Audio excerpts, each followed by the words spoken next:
¿Se van a ir en calma, en paz? En paz. Porque cuando tenemos problemas, lo que más realmente necesita nuestro corazón es paz. Pastor, yo necesito que se solucione. No, necesitas paz mientras se soluciona. Porque si te pones en modo guerra todo el tiempo, ¿sabes qué? Se soluciona y tú sigues en modo guerra. Ya sé cómo se soluciona. Y no, las cosas se solucionan en paz. Porque problemas y paz se escriben con P, aunque empiecen con lo mismo, no terminan igual. Pero si miras, una palabra es más grande que la otra, problemas es más grande que paz.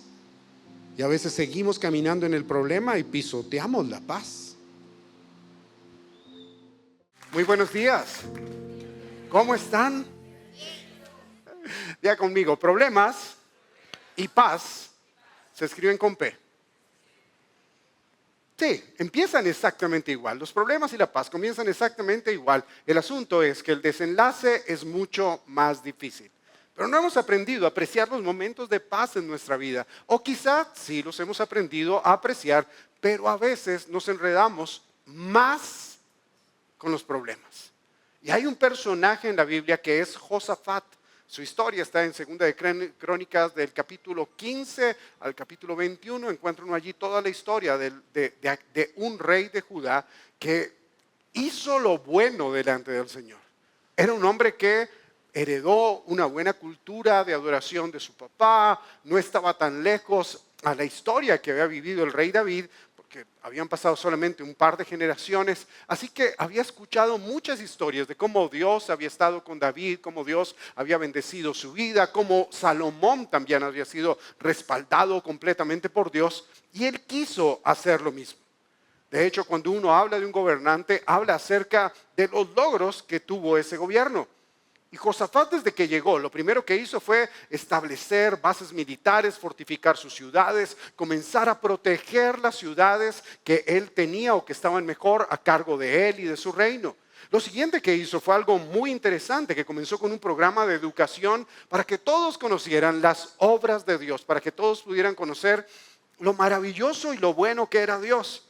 Y lo tercero que hizo fue, dentro de ese mismo plan de educación, fue establecer jueces que juzgaran no de acuerdo a las normas de la cultura, sino establecer jueces que comenzaran a juzgar todo de acuerdo a la palabra del Señor, jueces muy fieles. La Biblia dice que él como rey era un hombre muy rico, pero que contaba con gran popularidad y que la gente lo amaba. ¿Que la gente qué? Era tan alto el nivel de aprobación de este gobernante que dice, 2 de Crónicas 17:10, dice de él, y entonces el temor del Señor vino sobre todos los reinos vecinos a él para que ninguno de ellos quisiera declarar la guerra con Josafat. Y aún sus enemigos le llevaban regalos. Era una persona totalmente y supremamente popular. ¿Todo por qué? Por hacer lo correcto delante de Dios. Pero de repente, en un momento de la historia de la vida de Josafat, mientras él está reinando en paz, disfrutando él de la bendición de Dios en su vida, en su reino, en toda su gente, le sucede esto. 2 de Crónicas, capítulo 20, dice, algún tiempo después, los moabitas, amonitas y meunitas le declararon la guerra a Josafat y al pueblo de Judá. Versículo 2. A Josafat le llegó la noticia de que un ejército muy numeroso estaba marchando contra él desde Edom al otro lado del mar y que ya estaba en Hasezón Tamar, es decir, en Engadi. Ya conmigo, llegaron los problemas. ¿Qué hizo Josafat para que llegaran los problemas a su vida? ¿Qué hizo? Un hombre que hacía lo recto, un hombre que levantó una generación que hacía lo correcto, que buscaban a Dios y todo lo demás, pero de repente llega un amigo, alguien conocido a él, porque llega hasta palacio, o a lo mejor alguien de la guardia, o a lo mejor alguien muy cercano a su corazón y le dice, ¿sabes qué, rey? Aquí nomás, a menos de 50 kilómetros, hay 3 ejércitos enemigos que vienen a levantarse contra ti. Y la primera ciudad que tomaron fue Engadi. Esa ciudad, Engadi, esa ciudad era bien simpática. ¿Por qué? Porque es y aún sigue siendo hoy en día un oasis en medio del desierto. Y el primer lugar donde llegan, donde le dicen, mira, ya hay 3 ejércitos esperando por ti, es el lugar de la provisión.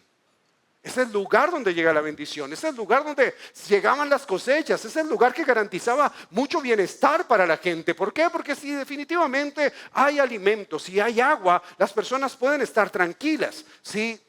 Así que podían estar en paz. Ahora, cuando llega un problema, te quiero preguntar, ¿qué tanto te desanimas cuando escuchas acerca de un problema? El problema aún no había tocado la puerta de su casa, pero ya estaba tocando la provisión de su vida. Pero cuando escuchas de un problema, ¿cómo reaccionas frente a eso? Porque gran parte de la manera en cómo llega la paz a nuestra vida es no por los problemas que tenemos, sino por la reacción que tenemos frente a los problemas. Y eso puede venir a producir algún temor en el corazón. Y creo que está bien cuando se produce temor, pero ya cuando dejamos que ese temor se multiplique, crezca, se haga ideas falsas en nuestra vida, entonces ahí realmente es donde sí tenemos un problema. Mira el versículo 3 de segunda de Crónicas 20, cómo comienza. El verso 3 dice, Josafat se asustó. Es normal, es normal pensar uno, ya no voy a poder hacer ciertas cosas, ya no voy a poder sacar mi familia adelante, vienen 3 enemigos mucho más grandes que yo, es normal asustarse. A veces pensamos que, como estamos con Dios y estamos haciendo todo bien, nada nos va a pasar y entonces yo no me asusto. Y si sientes temor, no es de Dios, ¿no? Ahora, el miedo puede alentarnos o desalentarnos, el miedo puede animar nuestra vida, puede hacer que nos rindamos y digamos no puedo más. El miedo puede hacer que explotes y te enojes, pero me gusta que la respuesta de Josafat fue una muy inteligente, aún en medio del miedo, porque segunda de Crónicas 20, el versículo 3 y 4, los 2 versos que siguen, dice esto. Josafat se asustó, pero decidió buscar la ayuda del Señor. Y lo siguiente que hace dice, y le pidió al pueblo de Judá que ayunara. ¿Cómo le puede uno pedir a toda la gente que ayune y que toda la gente ayune? Porque años antes él había estado sembrando una cultura de honra a Dios y había estado educando a la gente para que el momento de que algo así sucediera, la gente tuviera una respuesta y pusiera sus ojos primero en Dios y la paz que Jesús puede traer a su vida y no en los problemas. Así que le dice a la gente que ayune y dice, y de todas partes del país, versículo 4, de todas partes del país acudieron a Jerusalén a pedir juntos la ayuda del Señor. Me encanta leer eso, porque me encanta ver cómo, en lugar de huir, porque ya estaban muy cerca los 3 ejércitos, en lugar de que toda la gente se fuera, en lugar de que toda la gente se llenara de pánico, él dijo, miren, hay una situación, necesitamos orar y ayunar. ¿Y qué hizo toda la gente? Vinieron a orar juntos, vinieron para ayunar juntos, vinieron para pedirle juntos al Señor. Y me encanta saber que hay momentos en medio de nuestra vida donde si tenemos problemas, pues es tiempo de orar. No, pastor, es tiempo de solucionar el problema. No, es tiempo de orar. Si tú miras, lo primero que él hace es establecer y fortalecer sus ciudades. Así que él sabía que en algún momento se iba a levantar guerra. Pero antes de pensar en sus fuerzas, dijo, esto se arregla orando. Y fue la manera como él lo hizo. Buscó al Señor, proclamó un ayuno, la gente respondió a ese ayuno y por encima de todo buscó no estar solo. Te pregunto, cuando vienen problemas a tu vida, ¿cómo los solucionas? ¿Solo o buscas ayuda? ¿Sabes? A veces pensamos que pedir oración es como reconocer que tenemos una debilidad y no debemos ser débiles porque en Cristo debemos ser fuertes. No, cuando hay problemas hay que pedir ayuda. Dios te puso en una iglesia para que entiendas que hay momentos en los cuales tú no puedes levantar tus manos y hay un grupo de personas que puede estar al lado tuyo para ayudarte a levantar tus manos hasta que veas la victoria de Dios en tu vida. Porque escúchame bien, cuando aprendemos a caminar juntos, ¿sabes qué? Es más fácil que lleguemos más lejos, más rápido y por encima de todo, más seguros. Los versos siguientes, del verso 6 al verso 12, él tiene una manera muy curiosa de orar. Estaba en riesgo no solo su vida, sino la vida de aquellos que estaban con él, que hacían parte de su reino, de su nación. Segunda de Crónicas, capítulo 20, versículo 6. Lo primero que él hace es reconocer quién es Dios. Mira lo que dice. Señor, Dios de nuestros padres, único Dios en todos los cielos, gobernador de todos los reinos de la tierra, tú eres fuerte y poderoso. ¿Quién puede prevalecer delante de ti? ¿Sabes qué estaba haciendo Josafat? Josafat no le estaba diciendo a Dios, Dios, se te olvidó que tú eres Dios. No, porque Dios sabe quién es. Josafat, al declarar y al reconocer quién es Dios, es un ejercicio que tú y yo tenemos que hacer. Es que estamos reconociendo y le estamos diciendo a nuestra alma, hey, alma, tranquila. ¿Sabes por qué? Porque aún en medio del problema, aún cuando viene la dificultad, tenemos un Dios que es todopoderoso, tenemos un Dios que es grandioso, tenemos un Dios que restaura, que restituye, que bendice, que sana, tenemos un Dios que abre puertas, tenemos un Dios que detiene aún la peor tormenta, tenemos un Dios que está por encima de todo y que nadie está por encima de él. Lo siguiente que él hace, versículo 7, es que recuerda la fidelidad de Dios. Dios nuestro. ¿No sacaste tú a los pueblos paganos de esta tierra cuando tu pueblo llegó? Está recordando la historia. Está recordando una historia que él no vivió, una historia que fue cientos años antes de que él viviera. Y dice, ¿no entregaste esta tierra para siempre a los descendientes? Y escucha bien el argumento que usa. De tu amigo Abraham. No se puso a declarar versículos, se puso a contarle a Dios y a recordar la historia de lo que Dios había hecho. Lo tercero que hace es que recuerda las promesas. ¿Recuerda las qué? Tu pueblo se estableció aquí y te edificó este santuario. Ellos están ahí en el templo, ahí están ahí orando. Dice, con la esperanza de que en un tiempo como este, en que tuviéramos que enfrentarnos con alguna calamidad, enfermedad o hambre, pudiéramos venir aquí y estar delante de ti, porque tú moras, tú vives en este templo, y clamar a ti, porque tú nos oirías y nos rescatarías. ¿Sabes? De lo mejor que tú y yo podemos hacer es orar las promesas de Dios. Porque mira, en 2 de Crónicas, capítulo 7, unas generaciones atrás, Salomón edifica el templo, termina de edificarlo, dedica el templo, y en eso Dios le responde y le dice esto a Salomón. Le dice, mis ojos van a estar abiertos y mis oídos van a estar atentos, dice Dios, a la oración que se haga en este lugar, al templo. Yo he elegido y santificado esta casa para que en ella esté mi nombre siempre. Mis ojos y mi corazón siempre estarán aquí. ¿Sabes? Por eso es que cuando tú y yo oramos y de repente no conocemos mucho de la Biblia, porque él no le dijo en tal rollo, en tal parte. No, es que a veces queremos que tiene que ser perfecto. No, de hecho las palabras de Josafat medio se parecen y salen más del corazón de alguien que tiene un entendimiento, un conocimiento de lo que hay en la Biblia, pero no tuvo que ser exacto. Pero de repente tú estás pasando un tiempo de dificultad y tú no sabes dónde, pero sí sabes que en la Biblia dice que el Señor es tu sanador, porque a causa de su muerte en la cruz, por sus llagas, tú eres sano. Y llega la enfermedad y tú dices, Señor, yo no sé dónde. Perdón si me equivoco, si es Isaías, Jeremías, Abdías o Ezequiel. Perdón si no tengo ni idea en cuál está, pero yo sé que tu palabra dice que por tus llagas yo soy sano.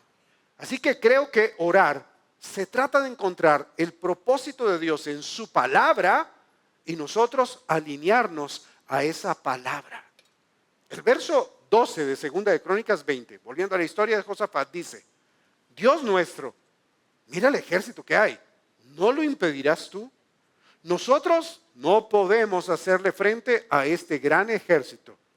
Y mira lo que dice, no sabemos qué hacer, pero, diga de nuevo, pero, estamos confiando en ti. Siempre que haya un pero en la Biblia es porque va a cambiar la temática. Está diciendo, mira, no podemos, pero tú sí puedes. yo no sé qué hacer. Obviamente él sí sabía qué hacer, era un hombre de guerra. Ya llegó al trono ya como a sus 35 años, así que ya había visto mucho de guerra. Su papá había sido un hombre de guerra, así que él tenía idea de guerra. Pero no empezó a decir, Señor, bendice mi estrategia de guerra. No se puso con esas. Prefirió decir, Señor, nosotros no sabemos qué hacer. Aunque sí sabemos, pero mejor no sabemos. Porque quién sabe eres tú. Sabes, creo que una de las cosas que a veces nos hace falta a nosotros es reconocer nuestras capacidades, pero al mismo tiempo nuestras limitaciones.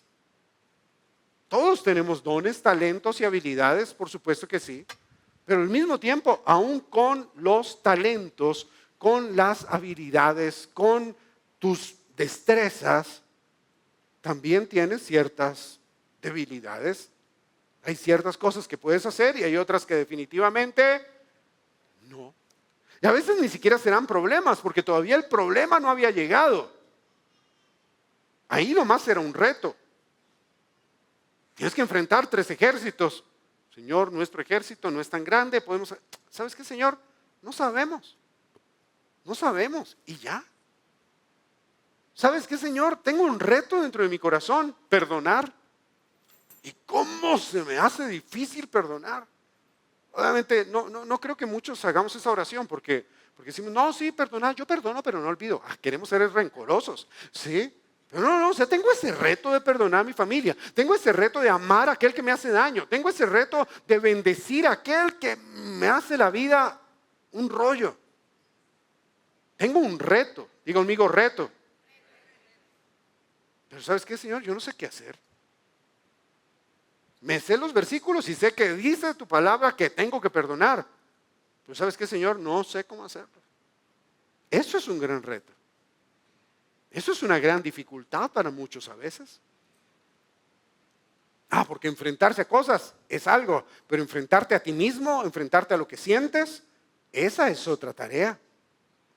Puede llegar a ser un mayor enemigo lo que tú sientes. Por eso él, aun cuando sintió miedo, no se detuvo en el miedo. Mira, la versión Reina Valera de este versículo termina diciendo, ese mismo versículo dice, no sabemos qué hacer y por eso volvemos a ti nuestros ojos. No sé qué hacer, Señor. Volvemos a ti nuestra mirada. ¿Por qué? Porque no sabemos. No sabemos qué hacer. Podemos ser honestos delante de Dios, ¿verdad? Y mira la oración de él. La oración de él no fue una oración de, vas a levantarte y vas a declarar victoria. Vas a levantarte a hacer guerra. No, él en lugar de levantarse a hacer guerra, ¿sabes qué hizo? Sobre sus rodillas. No se puso a hacer guerra. Porque fíjate, nos han enseñado mucho que todo tiene que ser con guerra, con guerra. No. Él antes de hacer guerra, se rindió delante de Dios y dijo, Señor, tú eres el Rey eterno por encima de todo. Tú has prometido que nos vas a bendecir. Recuerdo tu historia y en tu historia hemos visto que tú has sido fiel en otro tiempo. Podemos creer que sigues siendo fiel. Pero aun cuando yo pueda saber de guerra, ¿sabes qué, Señor? No sé qué hacer. Porque tengo miedo. Porque no sé cómo levantar la economía de mi casa. Vamos a nosotros. No sé cómo levantar la economía de mi casa. Señor, o sea, tengo miedo porque no sé cómo hacerlo. Me paro frente al espejo, me he visto 2, 3 videos de YouTube, tomo toda mi actitud, Señor, y cuando llego a enfrentarlo, me da miedo. Me da miedo que la gente no acepte lo que yo vendo, lo que yo ofrezco. Me da miedo que la gente no me entienda. Me da miedo que no pueda restaurar mi familia. Me da miedo que mis hijos no poder entenderlos. No sé cómo criar a mis hijos. No por guerra. ¿No les parece que ya vivimos en una sociedad como muy violenta, como para aparte de todo, tenerle que meter guerra a todo en lugar de rendirnos? Porque les cuento algo que ya sabemos. El grande, realmente grande, es Dios. Y si nos rendimos, yo creo que la dinámica de nuestra vida cambia si aprendemos a rendirnos Antes de levantarnos y ser altivos y decir yo puedo, tengo el respaldo de Dios, soy su hijo bendecido, amado, respaldado, porque yo sé que yo soy de parte de su reino de reyes y sacerdotes, un pueblo escogido. Antes de decir toda esa cháchara que te sabes acerca de ti, ¿por qué más bien no le recuerdas a tu corazón la verdad eterna acerca de Dios, y que el verdaderamente grande y que el que verdaderamente puede traer una respuesta a tu necesidad es Él y no eres tú? Porque de Él depende todo en nuestra vida. Es de Él de quien depende todo en nuestra vida. Sí, las circunstancias llegan a ahogarnos. Pero las circunstancias son como un colchón. Si tú estás encima del colchón, estás cómodo. Pero si estás debajo, el colchón te puede matar, porque te puede ahogar. Tú eliges dónde estar. Eliges si luchar o eliges rendirte. Eliges ponerte en modo guerra, o simplemente decir, Señor, no sabemos qué hacer. Pero hay que eliminar ese chip nuestro que nos dice yo puedo con todo. No, es bueno decir no puedo con esto. O quizás sí puedo, pero ¿sabes qué? No quiero cometer un error al hacerlo. Así que mejor si me ayudas tú. Mejor si me bendices tú, porque yo realmente no sé cómo hacerlo. Y entonces, aún antes de ir a la guerra, en medio de los problemas, va a llegar el tiempo de paz. Diga conmigo paz. El tiempo de paz. De repente, alguien puede estar pensando, pastor, pero es que cuando estamos en Jesús, todo va a estar bien. No, vamos a tener problemas iguales. Jesús nunca dijo frescos, o sea, todo va a estar bien. Vivan una vida tranquilita, nunca van a tener ninguna dificultad. No, una vez ustedes lleguen a la iglesia, mire eso, los problemas matrimoniales se van a acabar. El que diga eso es porque no se ha casado o porque es re mentiroso, ¿verdad? Porque llegamos a la iglesia y los problemas matrimoniales siguen casi iguales. Lo que pasa es que ahora se lanzan las cosas y se dicen versículos bíblicos, ¿verdad? No, eso no es cierto, pero hay una esperanza distinta. Pero Jesús dijo, Juan 16:33, estas cosas les he hablado para que en mí tengan paz. ¿Para que en mí tengan qué? En el mundo tendrán aflicción, tendrán problemas, pero confíen. ¿Por qué? Yo he vencido al mundo. O sea, no está diciendo, yo los capacito para que ustedes vayan y ustedes venzan al mundo. Le está diciendo claramente, confíen en mí, porque yo fui el que vencí. No está diciendo, te doy poder y autoridad para que tú venzas toda circunstancia. Confía en mí porque yo sé cómo se ganan las batallas. En el versículo 15, mientras después de que Josafat está orando, se levanta un hombre, un profeta, y dice, escuchen bien, pueblo de Judá y de Jerusalén. Segunda de Crónicas 20:15. Escuchen bien, pueblo de Judá y de Jerusalén, y tú, rey Josafat, el Señor dice, no teman, no se paralicen en medio de no se paralicen de miedo ante este enorme ejército, porque la batalla no es de ustedes, sino de Dios. Pero ¿sabes cuándo viene una respuesta así? No cuando somos positivos. Una respuesta así viene cuando aprendemos a confiar en Dios. Porque no se trata de nuestra actitud, de decir yo puedo. Se trata de cuánto podemos rendirnos delante de Él. Te pregunto, ¿Dios ha perdido alguna vez una batalla? Luego, curiosamente, este mismo hombre que se levanta dice, pero ustedes no tendrán que intervenir en esta batalla, simplemente quédense quietos en sus puestos, diga conmigo, sus puestos, para que vean la salvación que el Señor les dará. Les estaba diciendo, vengan, confíen, pero salgan al campo de batalla. Confíen, sí, pero armen filas y váyanse al puesto de batalla. ¿Qué hicieron ellos? Formaron fila, se fueron al puesto de batalla. Josafat comenzó a hablar con todos los ancianos del pueblo y les dijo: muchachos, ¿qué vamos a hacer con esto? Tengo una idea loca. ¿Cuál? Mandemos a los de la alabanza primero. Mandémoslos a ellos, porque saben cantar, porque saben tocar, porque saben dirigir. Y le digan al Señor, den gracias al Señor, porque su bondad y amor son para siempre. No, vamos a mandar a Dios allá, que hagan la batalla. Sí, que van allá, yo sé que tú mueves montañas, oh, yo creo en ti, sé que lo harás otra vez. No. Se van a ir en calma, en paz. En paz. Porque cuando tenemos problemas, lo que más realmente necesita nuestro corazón es paz. Pastor, yo necesito que se solucione. No, necesitas paz mientras se soluciona. Porque si te pones en modo guerra todo el tiempo, ¿sabes qué? Se soluciona y tú sigues en modo guerra. Ah, ya sé cómo se soluciona. Y no, las cosas se solucionan en paz. Porque problemas y paz se escriben con P, aunque empiecen con lo mismo, no terminan igual. Pero si miras, una palabra es más grande que la otra, problemas es más grande que paz. Y a veces seguimos caminando en el problema y pisoteamos la paz. Por eso tenemos que escoger bien. Dijeron, ¿saben qué? Vamos a ser agradecidos. Vamos a darle gracias al amor de Dios. Vamos a darle gracias, a Dios por su amor. Y arrancaron a caminar rumbo a la batalla. ¿Qué va a hacer Dios? No tenemos ni idea. Pero nos dijo que no peleáramos, sí, pero también nos dijo que saliéramos. Así que todos listos, sí, todos listos. Esto es escúchame, iban a la guerra. Sabían que salían a la batalla, no sabían si iban a regresar a sus casas. Pero con todo y eso se fueron a la batalla.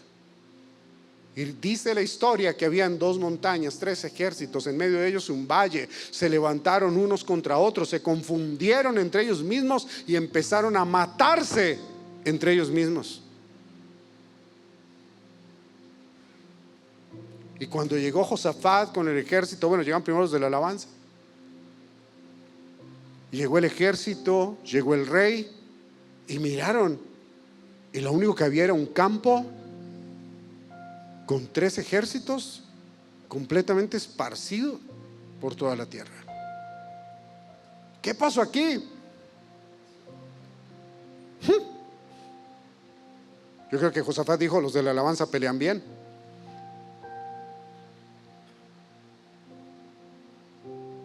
Algo hizo Dios.